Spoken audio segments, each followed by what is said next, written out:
What was it like to raise this young man? Easy. Easy as pie. Were you easy as pie? No, really, he was really a good kid. He listened.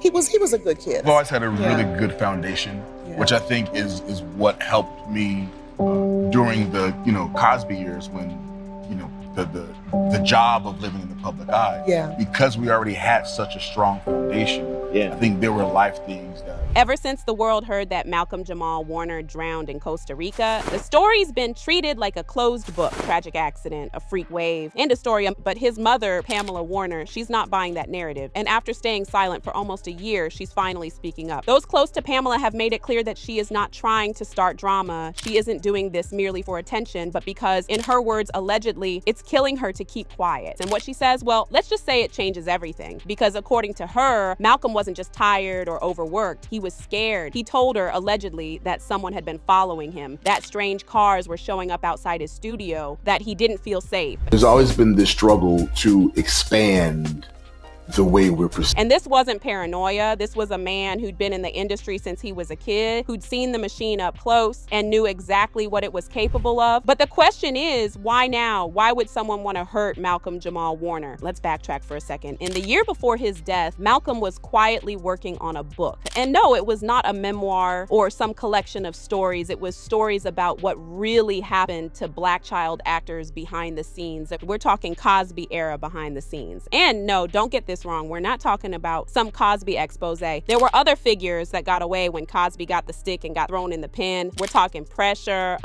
manipulation, the exact kind of things nobody wants to talk about publicly, or even worse, the kind of things most folks from that time believed was already long buried in dust. And allegedly, this book was going to include stories from other actors, names people know, and some of them had asked to stay anonymous. According to one family friend, Malcolm was compiling these stories by hand, old school, no cloud, and no shared docs. Kind of like he knew just how sensitive this was. And hey, don't take my word for it. Do your research. They say most of that expose was in some leather-bound journal he carried everywhere. But here's the problem. After his death, that journal was nowhere to be found. No one could find it in his bag, his home, or even his studio. It had just disappeared. Now let's be clear, we're not claiming anything with certainty. There's no confirmed foul play. The Costa Rican coroner ruled it a drowning due to rip current exposure. That part is on record. But even that report raised some questions. Pulled two men from the water. One of them was in critical condition. The other was Malcolm-Jamal Warner. Tragically, the beloved actor died at the scene. According to a source who viewed the medical file, there were notes about cardiac irregularities, which opens another door. Did Malcolm suffer a heart episode before the water pulled him under? Or worse, did someone use his heart condition against him? These aren't wild theories, they're questions, real ones, coming from a mother who lost her son, and who believes the story being told to the public isn't the full picture. And maybe the most haunting part, his mother says Malcolm knew. What do you hate about acting? The politics.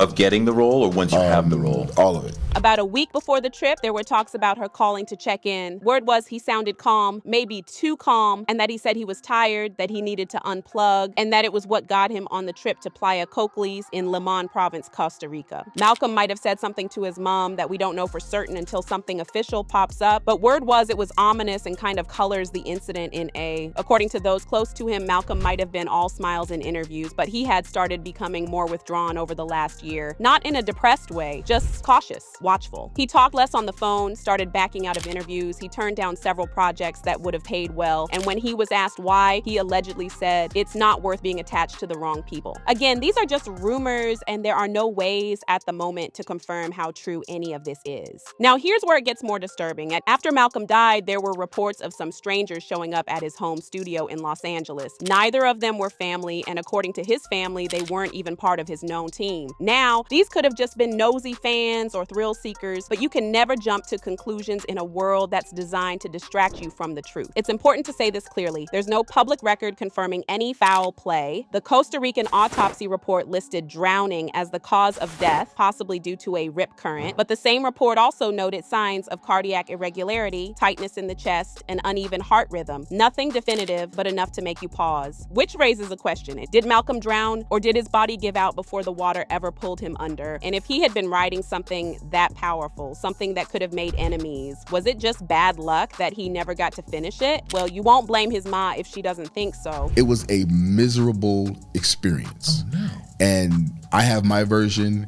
His mother doesn't think it was bad luck. She thinks her son saw something coming, and the people around him either didn't notice or didn't want to. But we can't just talk. If there is smoke, there's got to be a fire somewhere. If we're going to explore possible foul play, then we got to talk about motive. Because if we're going to ask whether someone had a reason to silence Malcolm, we have to look at what he was working on and what he was refusing to be part of. Allegedly, in the months leading up to his death, Malcolm turned down 3 major offers from companies he used to work with. These weren't just roles. These were projects tied to networks that had helped build his career. According to a family friend, one of the offers came with a multi-million-dollar contract, and Malcolm still said no. He told his inner circle he didn't want to be used as a face for something that didn't match his values. That same friend claims Malcolm had grown increasingly uncomfortable with the way Hollywood was handling the legacy of child actors, especially Black ones. He believed the industry had a habit of putting a spotlight on your face, but keeping its hands in your pockets and your trauma out of public view. And at the same time, he was gathering stories for a personal project, something between a memoir and a vault. And this wasn't a feel-good book. It wasn't about fame or red carpets. It was about what happens after the applause stops, about what no one talks about once you're no longer marketable. Allegedly, he had already interviewed 3 other Black former child stars, names that would be familiar to anyone who grew up in the 70s, 80s, 90s. What connected them wasn't just the fame, it was the pain, the contracts they never understood, the money they never saw, the people who were allowed to move freely in their lives. We're talking managers, mentors, producers, without ever facing questions. And Malcolm was reportedly writing it all down. Now here's where the timeline starts to matter. Just 2 weeks before the Costa Rica trip, someone allegedly broke into Malcolm's home studio. There was no forced entry, nothing was stolen, but 2 desk drawers had been rifled through. One of them held a hard drive, the other had a box of old notebooks. According to family, Malcolm dismissed it. He said it was probably nothing, he didn't even file a police report, but his mother never forgot that, because if someone was inside his house and nothing was taken, that means one of 2 things. They were looking for something specific, or they were sending a message. And then, out of nowhere, Malcolm decides to take his family to Costa Rica. And while there, he suddenly becomes more relaxed. His friends said it was the most at peace they'd seen him in months. But peace isn't the same as safety. Something off, like his mind was somewhere else. That brings us back to the morning of July 20th, the day of the tragedy that took Malcolm's life. They went to the beach early, the tide was rising, but the water looked calm. There were other families around, nothing looked dangerous. Malcolm waded in with his daughter, just a few feet into the waves, and then came the shift. His wife heard their daughter cry out. When she looked up, Malcolm was gone, swept under. 2 surfers pulled him out minutes later, unresponsive. CPR didn't work. The medics arrived, but it was too late. His heart never restarted. And that is by asking you,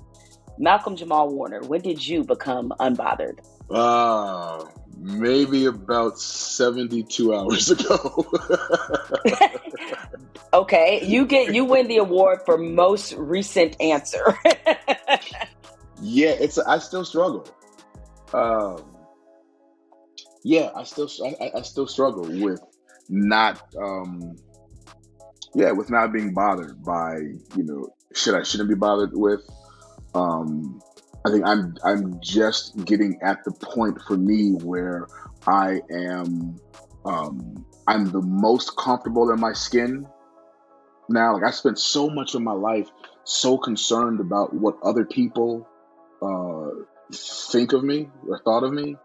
And being an artist, it's a really interesting, balancing act, because as an artist, you want to not care what people think about you, but the success of your art greatly depends upon what people think about it. The official report lists asphyxiation by drowning, but his mother says there were inconsistencies. For one, Malcolm was a strong swimmer. He'd been swimming since he was a kid. And 2, he had just passed a full medical screening 6 months earlier. No sign of heart issues then. So what changed? Was it stress? Was it exhaustion? Or did someone push him past the point of no return? Like, I get how this business works, for one. And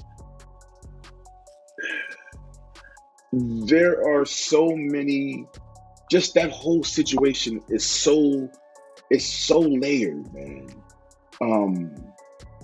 And I'll never say anything. After the headlines faded and the tribute posts stopped trending, what was left behind wasn't clarity. It was silence. Malcolm-Jamal Warner's death didn't lead to any major investigations. No conspiracy theories trended. No journalists asked hard questions. Most people just accepted it as a tragic drowning and moved on. But his family didn't. His wife declined interviews. His mother stopped answering calls. According to a close family contact, the house was quiet for days. Not just from grief, but confusion. Because for those who knew Malcolm closely, closely, something about the timing, the behavior, and the aftermath didn't sit right. His mother never claimed to have all the facts. She's not an investigator, but she's also not the type to imagine things. She says what raised her concern wasn't the drowning itself, it was everything leading up to it. The way Malcolm had been acting in the final months, the things he didn't say. He had stopped talking about future projects. He wasn't making long-term plans. And this was a man who was always working, always creating. Whether it was music, directing, or writing, Malcolm didn't believe in staying still. But in early 2025, that changed. People close to him say he'd become more withdrawn. Not depressed, just private. He skipped events, declined interviews, said no to multiple acting offers. He told one friend, "I just want to focus on what matters to me. No noise, no nonsense." Even the trip to Costa Rica came as a surprise. He didn't promote it, didn't tell many people he was going. It wasn't tied to work, just a quiet getaway with his wife and daughter. But in hindsight, his mother says the timing felt off. She remembers a phone call just a few days before he left. He told her he was fine, that he needed to unplug for a while. But she remembers his tone, slower, measured, like someone who was trying not to say too much. It's not a red flag, it's not a smoking gun, but it was enough to make her start replaying the conversation in her head after the fact. Then came the silence. The media coverage focused on his legacy. Friends and fans posted tributes, but no one seemed to be asking deeper questions. Why did he go into the water that morning? Did he seem off? Did anyone speak to him in those final hours? Something didn't feel right and still doesn't. If you asked most people to describe Malcolm-Jamal Warner, the answer would sound familiar. Smart, grounded, private, a childhood star who grew up without losing his mind, a man who avoided scandal, avoided noise, and quietly evolved from Theo into someone even more respected behind the scenes. And all of that is true, but it's not the whole truth, because the version of Malcolm the public got to see, calm, centered, always in control, was also carefully protected. Not fake, not calculated, but protected. That's how he survived an industry that has chewed up and spit out people for far less. What most people don't realize is how hard he worked to stay that way. And his mother says he never liked fame. Not really. He respected the platform. He appreciated the fans. But the constant eyes, the nostalgia, the expectation, it wore on him. Even years after the spotlight had cooled, he still felt the pressure to perform a certain kind of version of himself. The grown-up child star who turned out okay. The success story. Privately, he struggled with that, not in a dramatic way, but in the quiet, invisible way that strong people often do. He worried about legacy, about being misunderstood, about being remembered only as a character or a type instead of a full person. He once told a friend, "I don't want to be a trivia question on some 'where are they now' special. I want to leave something that actually matters." And that's what he was trying to do in the last chapter of his life. He was writing more, collaborating with younger Black artists, creating music that never got released, talking to people behind the scenes about real systemic issues in the entertainment industry, and allegedly collecting stories from other former child actors, especially Black men who never had the chance to speak without fear of losing everything. According to one source close to the family, those conversations were happening. What form they were going to take, book, podcast, documentary, it's unclear, but they weren't imaginary and they weren't harmless. And that's what makes his mother's silence feel heavier. Because if Malcolm really was building something and that project never saw the light of day, what does that mean? His mother isn't saying this to launch a crusade. She's not making accusations. She's not asking for hashtags or interviews. All she's saying is this: her son died and she still has questions, not wild theories, just questions. Questions about the timing, about the journal that's never been found, about the quiet fear he seemed to carry in those last few weeks, about the way certain people appeared after his death asking for things that didn't belong to them. Questions about why a man so intentional, so cautious, so methodical would suddenly leave the earth in such a chaotic way, right when he was trying to tell a bigger story. And if that story is now lost, then maybe the most respectful thing we can do is listen to what remains. Not the headlines, not the image, the real Malcolm-Jamal Warner, because according to the person who knew him best, his mother, that version mattered more than anything.